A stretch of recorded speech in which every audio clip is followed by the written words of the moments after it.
Selamat pagi dan salam sejahtera bagi kita semua. Bagaimana kabarnya ibu-ibu, bapak-bapak? Kalau bisa adik yang menunggu di poli narkoba bisa menghadap sini, kita ada pemenuhan. Atau pindah aja dulu nih, sebelah sini bisa. Ngadep sini. Ngadep sini aja.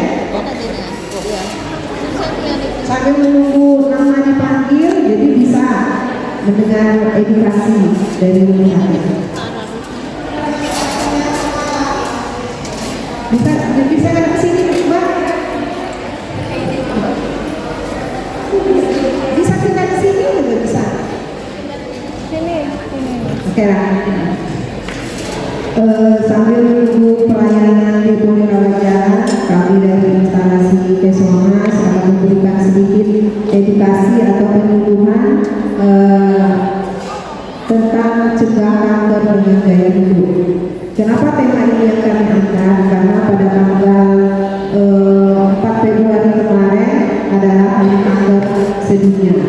Jadi makanya kami ambil tema cegah kanker dengan gaya hidup. Dan ini kami instalasi Kesomas bekerjasama dengan Komite Medik. Dalam hal ini nanti yang memberikan tema ini dengan Ibu Dr. Robika Putri. Jadi nanti kami mohon kepada bapak-bapak, ibu-ibu yang sambil menunggu pelayanan bisa memperhatikan dengan seksama, mungkin menambah pengetahuan tentang cegah kanker. Mungkin kita pernah mendengar kanker itu apa, penyebabnya apa. Jadi kita hari ini kebetulan Dr. Robika yang akan memberikan penyuluhan kepada Ibu Dr. Robika, kami silakan.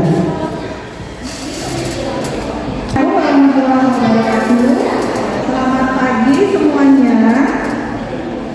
Mohon maaf ya Bapak Ibu ya, agak sedikit bukan terlambat ya, tapi kita memang ada kegiatan rutin di Poliklinik untuk kegiatan penyuluhan terutama di hari-hari besar tertentu. Tidak akan membuat pelayanan menjadi lambat karena ini sudah dijadwalkan ya, dan ini nanti tidak akan lama ya, karena kita 15 menit setelah itu jam 9 pelayanan akan kita mulai.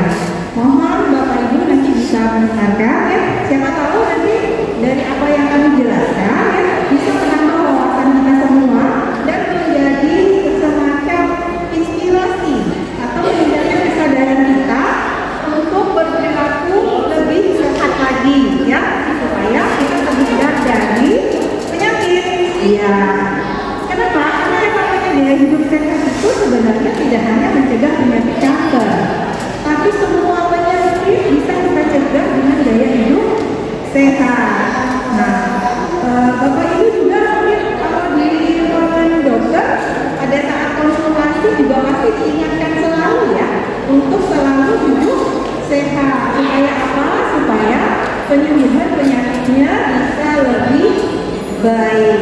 Bagi yang tidak sakit ataupun tidak punya faktor resiko sakit, dengan gaya hidup sehat akan membuat menjadi lebih panjang umur dan menjadi lebih bahagia menjalani hidup gitu ya.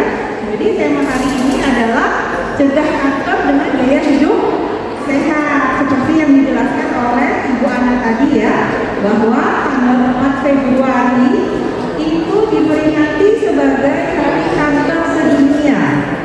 Jadi salah satu bentuk kepedulian kita dengan penderita kanker, kemudian kepedulian kita akan pentingnya gaya hidup sehat, kami Rumah Sakit Jiwa juga ingin membagikan ataupun sharing beberapa informasi soal gaya hidup sehat, terutama dalam topik pagi ini adalah bagaimana gaya hidup sehat itu bisa menjadi salah satu bentuk pencegahan dari penyakit kanker, gitu ya. Kita lanjut ya, tadi nama saya sudah diperkenalkan, saya bertugas di Rumah Sakit Jiwa sejak tahun 2022 ya, sebagai dokter penjaga. Lanjut ya. Nanti ini cuma 3 yang akan kita bahas, inti-intinya saja, karena kita penyuluhannya singkat, jadi tidak perlu panjang lebar ya Bapak Ibu ya. Yang penting kita tahu kanker itu apa, gaya hidup sehat itu apa, dan gaya hidup sehat yang seperti apa yang bisa membuat kita terhindar dari penyakit kanker. Ini saya mohon maaf, saya pakai masker karena masih ada batuk sedikit. Izin saya boleh lepas, tetap saya pakai aja maskernya. Nyaman. Terserah ya, lepas aja. Tapi mudah-mudahan tidak infeksius lagi ya. Jadi walaupun batuk sedikit tidak akan mengeluarkan dropletnya kemana-mana ya, mudah-mudahan ya. Ini tinggal sisa-sisa bangkai virusnya aja lagi. Ya, lanjut lagi. Ya, ini adalah definisinya. Definisi dari kanker itu apa? Dan kanker itu bisa mengenai kemana saja atau ke siapa saja atau ke kondisi yang bagaimana saja, gitu ya. Kanker adalah suatu kondisi medis berupa tumbuhnya sel abnormal yang bersifat ganas. Jadi kalau sel abnormal ini tumbuhnya sangat liar ya, sampai pergi ke luar dari organ asalnya, itu ganas namanya. Dia gampang kemana-mana, nyebar hampir ke seluruh tubuh bisa. Makanya disebutnya juga nama lainnya adalah tumor ganas. Tapi jangan sampai salah dalam kosakata ya. Jadi kalau udah dibilang tumor ganas itu udah pasti kanker, gitu. Tapi kalau dibilangnya tumor jinak berarti bukan kanker. Beda ya. Tumor juga memang per definisi dia adalah pertumbuhan sel abnormal, tapi dia tidak ganas. Kalau jinak, kalau dia ganas, berarti sudah jelas dia menjadi kanker. Jadi nama lainnya dari kanker adalah tumor ganas, gitu ya. Kemudian tumor jinak itu contohnya apa sih? Seperti hanya timbunan lemak saja di tangan atau di kaki, itu jinak. Dia tidak punya kemampuan untuk menyebar kemana-mana, hanya di situ saja. Itu jinak ya. Dan juga tidak ada sifat untuk merusak organ di sekitarnya, itu jinak.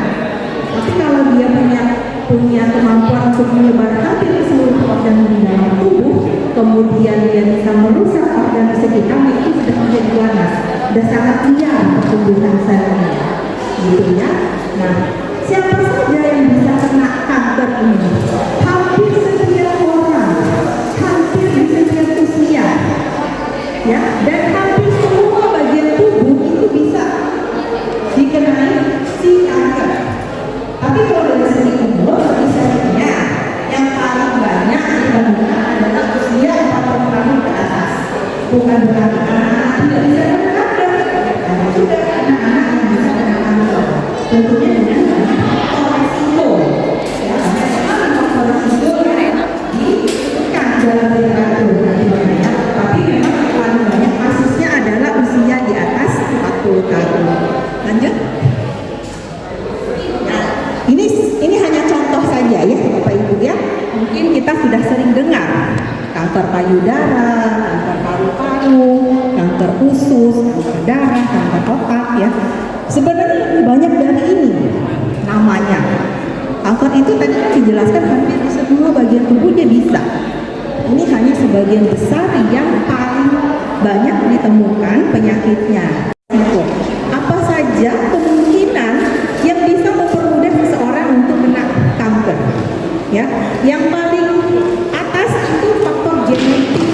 Apa itu genetik, Bapak Ibu? Faktor keturunan.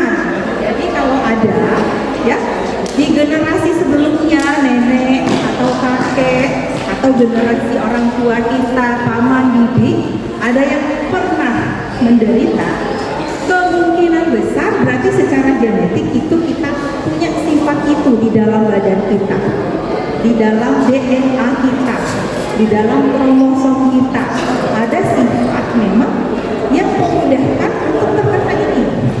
Tapi apakah kemudian seseorang yang punya faktor genetik pasti akan kena kanker? Tidak juga ya. Karena terkait dengan tadi apa? Pola hidup sehat. 30-40% itu bisa dicegah timbulnya penyakit kanker ini dengan pola hidup sehat. Tapi terkadang kita sering lupa, tidak bisa menahan godaan jadi orang yang berpola hidup sehat. Karena dalam mindsetnya apa? Oh, seseorang yang punya pola hidup sehat itu makannya nggak enak, ngirit-ngirit, nggak juga sebenarnya ya. Jadi nanti kita jelaskan lebih lanjut pola hidup sehat itu seperti apa, gitu ya. Kemudian apalagi faktor resikonya? Terpajan zat-zat kimia, zat-zat karsinogen. Apa sih karsinogen itu? Zat-zat yang bisa atau zat-zat yang mengandung sifat kanker. Gitu ya. Ini mungkin kurang familiar ya. Nama zat kimia ya. Ini tapi ada di sekitar kita. Asbestos. Dulu sempat tren ya. Orang punya rumah pakai atap asbes. Sempat tren ya dulu ya. Ternyata asbestos itu tidak bagus. Bisa menjadi faktor risiko kanker kalau kita sering terpapar. Ya kalau jadi atap rumah otomatis kita sering terpapar dong ya zat ini gitu. Terus ada yang namanya nikotin. Nah, nikotin ini familiar kan, kita dengar kan? Iklan. Nikotin paling banyak di mana ya? Bapak Ibu, Bapak biasanya paling tahu. Di dalam rokok. Di dalam rokok itu dua kandungan zat kimia yang terbanyak, nikotin dan tar. Dua-duanya itu racun sebenarnya. Dikonsumsi dalam jangka panjang secara berlebihan pasti akan menimbulkan banyak resiko penyakit. Salah satunya adalah kanker. Dan dari penelitian, jika seseorang rutin merokok di dalam kamar mandi ya, itu nikotinnya akan tertempel di dinding kamar mandi selama 20 tahun. Bayangkan kita ke kamar mandi berapa kali. Jadi kita akan menghirup terus itu nikotin yang nempel di dinding. Apalagi di gigi ya, makanya giginya jadi kuning semua kalau orang yang merokok berat gitu ya. Terus apalagi faktor resikonya Bu Dokter? Terpapar radiasi, sering terpapar sinar ultraviolet. Radiasi itu apa ya? Nih, anak-anak yang sering main gadget seharian dari pagi sampai sore, lanjut lagi sore ke malam, itu radiasi gadget itu juga sangat besar pengaruhnya. Jadi jangan salah-salah, main HP berjam-jam itu juga tidak bagus efeknya, karena efek dari radiasi si gadget ke badan kita. Makanya perhatikan anak-anak yang lebih dari 2 jam bermain gadget, biasanya akan ngeluh pusing ya. Pusing, berkunang-kunang, matanya jadi merah. Itu salah satu efek radiasi loh sebenarnya. Kalau itu dikerjakan atau dilakukan dalam jangka panjang, akan memperkesan kita untuk menderita penyakit kanker. Makanya tidak boleh lama-lama ya. Belum lagi penyakit yang lainnya, termasuk gangguan mental juga bisa. Kita lanjut. Sinar UV. Biasanya ini ibu-ibu paling paham nih sinar UV dari sinar matahari. Makanya dianjurkan pakai skincare, pakai sunscreen gitu ya, biar nggak terlalu sering terpapar sinar UV. Terus ada lagi faktor risiko karena infeksi virus. Ternyata kalau kita awalnya terinfeksi virus, kita bisa juga loh lama-lama menjadi penyakit kanker. Artinya apa? Sel yang terinfeksi ini yang bermutasi, berubah sifat, terutama hepatitis B dan C ini memang sudah ada penelitiannya. Awalnya dia terinfeksi virus hepatitis B atau C, lama-lama menjadi hepatoma. Jadi sel yang dikenai si virus bermutasi, berubah bentuk, dan berubah bentuknya ini liar tubuhannya, akhirnya menjadi hepatoma, menjadi kanker hati gitu. Terus makanan, aflatoksin, lemak rendah serat. Nah ini juga terkait dengan pola hidup sehat nantinya. Kalau kita kebanyakan makan lemak, jarang makan serat, ya, apalagi kurang minum air putih, sukanya makanan yang cepat saji, dengan banyak pengawet, dengan banyak pewarna, ya, pemanis tambahan, itu juga akan meningkatkan resiko kita untuk terkena kanker, gitu ya. Nah, yang di bawah sudah ya tadi ya, terkait dengan penggunaan tembakau di dalam rokok. Faktor hormonal, gangguan hormonal, juga bisa menjadi faktor resiko. Kurang aktivitas fisik, ini semua adalah faktor resiko. Hal-hal yang memudahkan kita untuk terkena kanker. Nah, kalau kita sudah punya beberapa faktor resiko ini, kita harus segera mawas diri. Ya, harus segera pelan-pelan merubah pola hidup kita menjadi lebih sehat. Gitu ya, agar jangan banyak terkena penyakit. Lanjut slide-nya. Nah, ini tanda dan gejala. Jadi tanda dan gejala ini dirunut dari perubahan sel-sel yang ada di seluruh tubuh. Di payudara tiba-tiba ada benjolan. Oh, harus periksa ini. Ada penebalan. Apakah ini tumor jinak atau kanker? Udah mulai harus mawas diri ya dengan badannya sendiri. Saya biasanya lancar BAB-nya, kok tiba-tiba saya kesulitan BAB. Kok sekarang saya diare terus, makan cabai sedikit udah diare. Itu kita harus mawas diri ya. Apakah ini tanda kanker atau bukan? Harus segera memeriksakan diri. Apalagi ada perdarahan, ada keluar cairan dari tubuh yang tidak normal. Dia tidak menyusui, kok tapi keluar cairan terus dari payudaranya. Nah, itu juga kita harus waspada ya, harus mawas diri, harus segera memeriksakan ke fasilitas kesehatan. Kemudian tiba-tiba kok berat badan saya turun drastis ya, padahal pola makan saya seperti biasa nih. Saya makan 3 kali sehari, setiap kali makan sepiring, kadang bertambah, tapi kok berat badan saya turun terus ya. Kalau orang yang gemuk mungkin kiri ya, enaknya kalau makan terus gemuk, tidak terus tambah terus gitu. Justru kita harus hati-hati ya. Oh, kenapa ya saya makan banyak aku kayak begini, badan saya tambah khusus. Itu juga salah satu tanda ada sesuatu yang gak beres di dalam tubuh kita. Jadi kita harus mawas diri dan harus segera memeriksakan diri kalau terjadi hal yang demikian ya. Kesulitan menelan, ini juga awal-awal dipikir cuma infeksi saluran pernafasan atas nih, cuma tonsilitis aja saya kesulitan menelan gitu ya. Ternyata setelah diperiksa bukan itu saja yang terjadi. Jadi perlu mawas diri ya. Tanda dan gejala ini perlu kita perhatikan dan kita pelajari. Lanjut. Ya, tadi kita udah selesai nih. Sekilas info tentang kanker, sudah tahu ya sekarang ya gambarannya seperti apa. Kanker itu apa, faktor risikonya apa, tanda dan gejalanya bagaimana. Sekarang kita bicara gaya hidup sehat. Lanjut? Iya, sebelum ke gaya hidup sehat, definisi sehat dulu deh. Sehat adalah suatu keadaan fisik, mental, sosial terbebas dari penyakit. Jadi 3 faktor penting dalam definisi sehat. Fisik, mental, sosial, terbebas dari semua hal yang bisa mengganggu seseorang untuk beraktivitas optimal. Kalau ketiga-tiganya ini sudah dalam kondisi aman, dalam kondisi normal, maka kita bisa melakukan aktivitas secara optimal. Dan kita pun dinyatakan sehat. Jadi tidak hanya fisik, tidak hanya mental, harus ada sosialnya juga. Jadi kalau ketiga-tiganya seimbang, maka seseorang dinyatakan sehat gitu ya. Yuk lanjut. Sedangkan gaya hidup sehat adalah segala upaya untuk apa? Untuk menerapkan kebiasaan baik. Dalam rangka apa? Dalam rangka menciptakan hidup sehat tadi. Ya, kemudian menghindari kebiasaan buruk yang bisa mengganggu kesehatan kita. Ini yang namanya gaya hidup sehat. Ya, lanjut. Nah, ini dia. Apa saja sih? Kenali faktor resiko.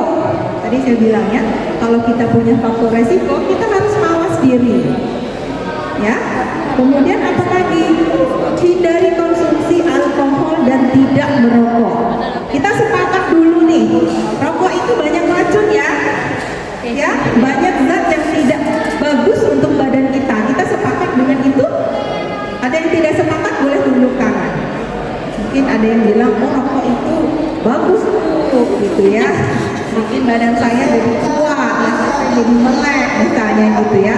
Nggak nggak apa-apa, nanti biar kita jelaskan kenapa Bapak Ibu, Bapak-bapak mungkin nih yang banyak merokok ya, merasa kalau setelah merokok jadinya seperti segar bugar, padahal itu semu ya, palsu.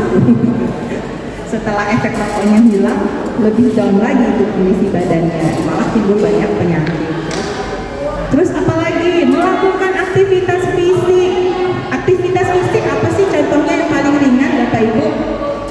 Kalau yang mau berpendapat, kalau jalan pagi itu termasuk aktivitas fisik nggak?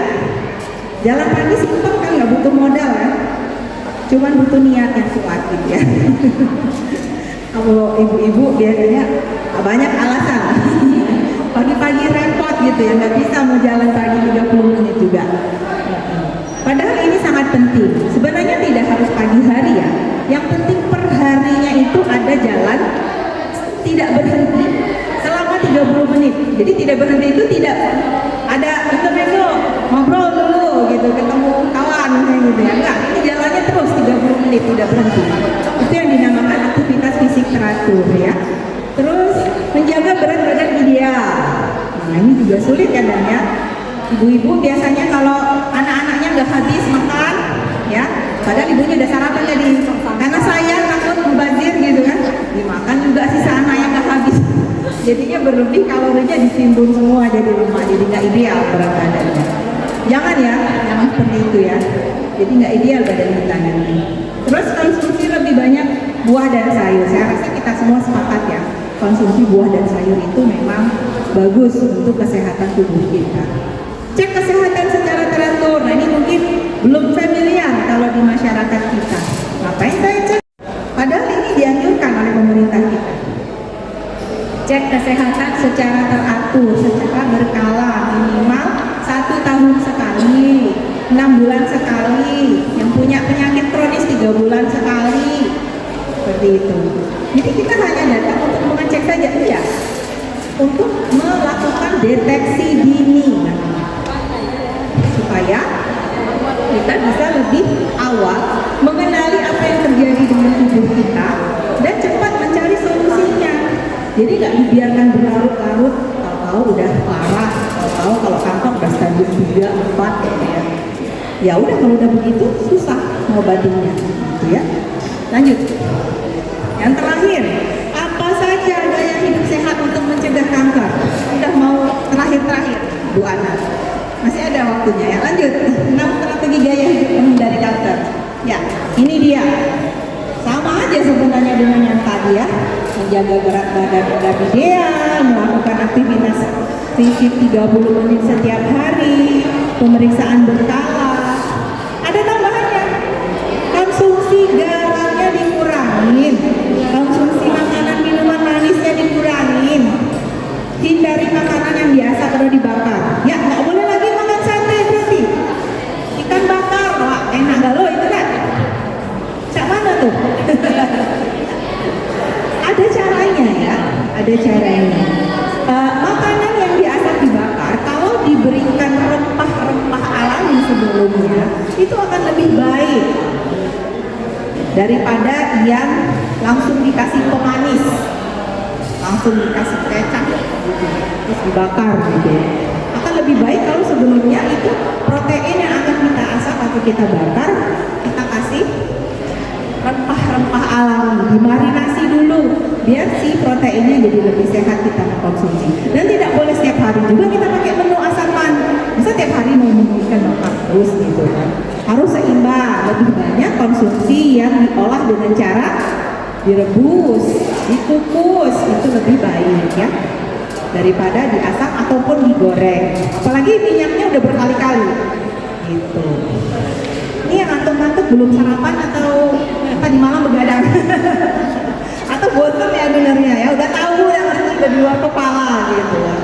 Nanti boleh ya kalau ada yang pengen sharing cerita atau ini ya, kalau masih ada waktunya. Lanjut.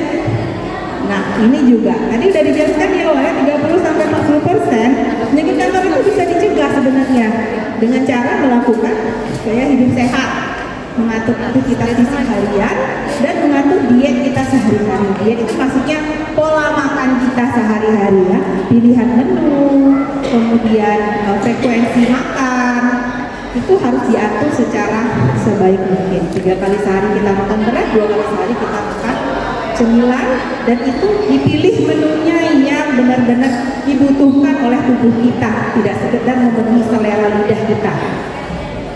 Gitu ya. Jadi kalau lagi gak enak badan, ya tetap kita pilih menu yang dibutuhkan oleh tubuh kita, bukan sekedar memenuhi keinginan nafsu kita, gitu ya.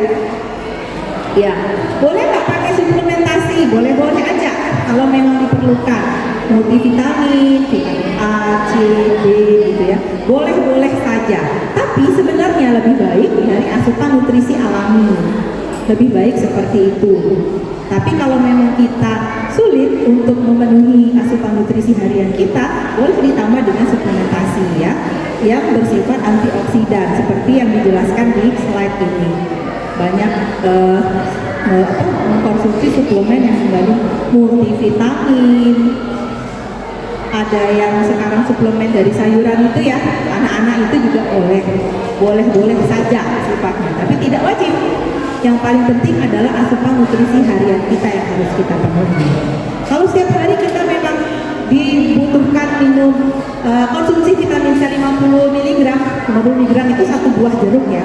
Ya udah, berarti kita mungkin harus makan buah jeruk setiap hari minimal 1 buah misalnya gitu ya. Vitamin yang lain juga, jadi divariasikan. Lanjut. Ya, ini juga kesimpulan dari yang tadi ya. Yang nggak ada apa? Sama. Oh ini nggak ada kan di slide sebelumnya.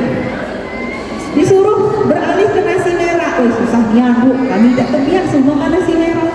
Biasanya makan nasi putih pula. Ternyata dari penelitian, nasi putih memang kalorinya lebih tinggi ya daripada nasi merah. Tapi karena kita sudah terbiasa makan nasi putih, akan sulit sekali untuk berubah ke nasi merah. Jadi caranya gimana? Jangan makan nasinya pas lagi ngepul-ngepul itu. Itu paling tinggi itu kalorinya. Tunggu agak dingin dulu baru makan. Gitu ya. Sekarang sudah banyak teknologi yang bisa membuat nasi itu menjadi rendah karbohidratnya, kalorinya. Ada ya sekarang Magicom yang bisa membuat nasi yang dimasak itu menjadi rendah kalorinya. Boleh dicoba gitu ya. Air mineral. Jadi kalau haus, jangan lewat otak itu saya butuh minuman manis nih, TS gitu ya. Air mineral, pilihlah air mineral. Akan lebih bagus untuk kesehatan kita. Udah jam 9 lewat, apakah masih ada waktu? Atau kita cukup? Ini Bapak Ibu yang mendengarkan tadi, ada yang perlu ditanyakan nggak Bapak Ibu? Kalau nggak ada, ya saya harap yang dijelaskan sedikit banyak bisa menambah wawasan kita ya, bermanfaat lah ya untuk kehidupan kita. Jadi mudah-mudahan ke depan kita punya kesadaran yang lebih baik ya, supaya kita bisa hidup lebih sehat, umur kita lebih panjang Bapak Ibu ya. Ya kalaupun takdir ternyata kata Allah, oh kamu cuma batas segini, itu nggak urusan kita ya. Yang penting kita sebagai manusia punya ikhtiar, punya niat, punya usaha supaya kita bisa hidup lebih sehat, sehingga umur kita lebih panjang. Jadi kita tutup saja ya, udah mulai pelayanan. Saya mohon maaf kalau misalnya dalam penyampaian tadi ada kurang-kurang pas kalimatnya ya, dari tingkah laku juga mungkin ada yang kurang berkenan, saya juga mohon maaf. Mudah-mudahan Allah menganugerahkan saya kesadaran diri untuk introspeksi ke depannya lebih baik lagi. Itu saja yang bisa kami sampaikan, lebih dan kurang mohon maaf. Assalamualaikum warahmatullahi wabarakatuh. Hapus.